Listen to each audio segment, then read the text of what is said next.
Usuku umhla ka-17 kuJulayi onyakeni ka-2026. Ake sikubhekele izindaba ezinohlonze ezithinta iqembu i-IFP. Umongameli weqembu i-IFP ophinde abe ngungqongqoshe wakwa-COGTA umhlonishwa Velenkosini Hlabisa uphinde waqinisekisa ukuthi uguquko kohulumeni basekhaya lubalulekile ekuthuthukiseni ukuhlinzekwa kwamanzi, ugesi kanye nokuthutha kwendle kubo bonke abantu baseNingizimu Afrika. uBulawayo bekhuluma eCape Town Press Club. Lokhu kumele iqembu i-IFP futhi oyiphini likaNgqongqoshe wezokuthutha umhlonishwa uMkhuleko Hlengwa uvakashele eFree State ukuyohlola ama-projects engqalazinda axhaswe ngohlelo lwe-Provincial Roads Maintenance Grant. Uhlelo lwesihamba sonke olwethulwa ngo-April ka-2011 liyaqhubeka nokuzibophezela ekulungisweni kwemigwaqo kulo lonke laseNingizimu Afrika. Usihlalo we-IFP KwaZulu-Natali ophinde abe ngundunankulu wesifundazwe umhlonishwa uThamsanqa Ntuli wethule ngokusemthethweni waphinde waqhuba ukukhethwa kwamaqembu azobhekana emqhudelwaneni we-KZN Premiers Cup ka-2026 ezodlala ngomhla ka-25 no-26 kuJulayi. Ngesikhathi kwethula lo mcimbi, ilungu le-NEC ye-IFP umhlonishwa Mtomuhle Khawula ophinde abe ngungqongqoshe wezemidlalo KwaZulu-Natali unxusa abalandeli bebhola kuso sonke isifundazwe ukuba bagcwalise izinkundla futhi besekele amaqembu endawo. Ake sibheke ukuthi kwenzekani eGauteng.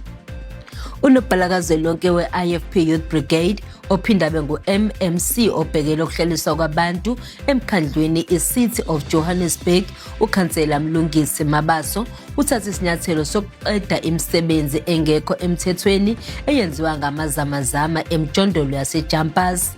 Lo mkhuba wokuvukuza ngongemthetho usunesikhathi eside uvimbe intuthuko. Ake sibheke ukuthi kwenzekani komasipala abaholwa iqembu i-IFP.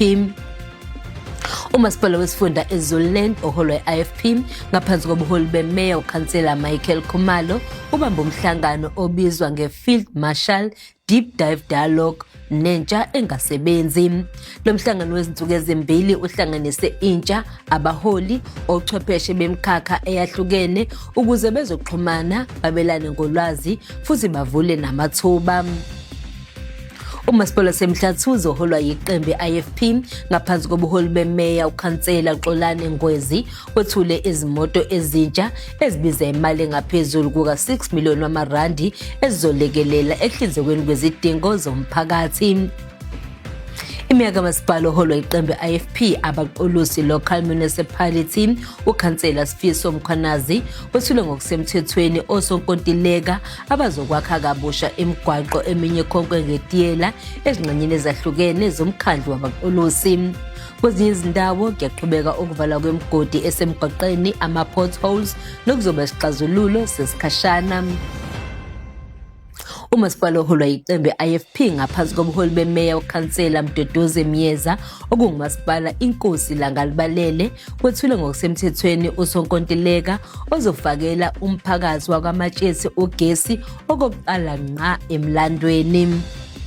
Siphethe ngokuthi emzamweni wokubhekana nenkinga yokuvuza kwamanzi eThekwini, iqembu i-IFP kulo masipala linqume ukuqala uhlelo lokufinyelela emphakathini ngokuhlonza izindawo zaseMlazi lapho kuvuza khona amanzi. uKhansela Gail Ntshayintshali noKhansela Thando Mchunu bahlonze ezinye zezindawo ezinalenkinga. Ungakhohlwa ukuyobhalisela ukuvota. Kuze kube ngokuzayo, sethembe sisebenzela wena.